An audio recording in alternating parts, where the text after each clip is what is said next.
حضور یہ سوال جناب حافظ غلام دستگیر صاحب جو حوصلوں سے تشریف لائے ان کا جناب السلام علیکم. حضور ان کا سوال ہے. پہلے بھی میں شاید آپ سے مل چکا ہوں. اچھا، آپ اپنی شکل سے آشنا لگ رہے ہیں جیسے پہلے ہی میں آپ کو واقف ہوں.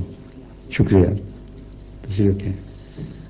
حضور ان کا سوال ہے کہ اکثر لوگوں کو یہ سوال پوچھتے دیکھا ہے کہ فلاں شخص یا فلاں مذہب کے ماننے والے بخشے جائیں گے یا جنت میں جائیں گے.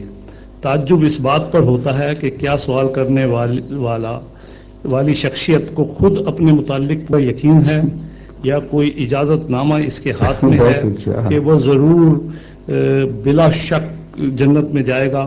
دوسروں کی فکر میں ہلکان ہونے کی بجائے اگر اپنی فکر کی جائے اور اتنی ہی نظر اپنے اعمال پر روزانہ ڈالی جائے تو زیادہ بہتر ہوگا. اور ان کا ایک اور سوال بھی حضور کے بعد میں پیش کرتے ہیں. آپ نے بالکل بجا فرمایا ہے. یہ فتویٰ دینے والے کہ فلاں جنت میں جائے گا اور فلاں جہنم میں جائے گا، اس فتوے کے مجاز ہی نہیں ہے. اگر مجاز ہو تو پھر خدائی کا دعویٰ ہے. یہ صرف وہ مجاز ہے جو آسمان خدا ہے، اور یہ باتیں محض لغو ہیں. ایسے لوگوں کو اور ایسے علماء کو زیادہ سے زیادہ یہ کہنے کا حق ہے کہ ہم نے جو قرآنی تعلیم سمجھی ہے اس کی روح سے اگر کوئی یہ بات نہیں کرتا تو ہم سمجھتے ہیں کہ وہ یہ نہیں کہہ سکتے کہ جہنم میں جائے گا. ہم سمجھتے ہیں کہ ہو سکتا ہے وہ جہنم میں جائے،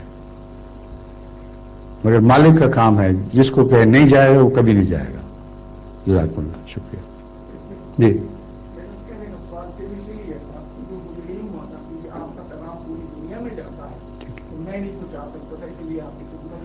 بہت اچھا کیا آپ نے، تو میرے دل کی آواز اٹھائی ہے. جزاک اللہ. شکریہ. کبھی بھی آپ مانوس لگ رہے تھے. آپ کی روح مانوس ہے.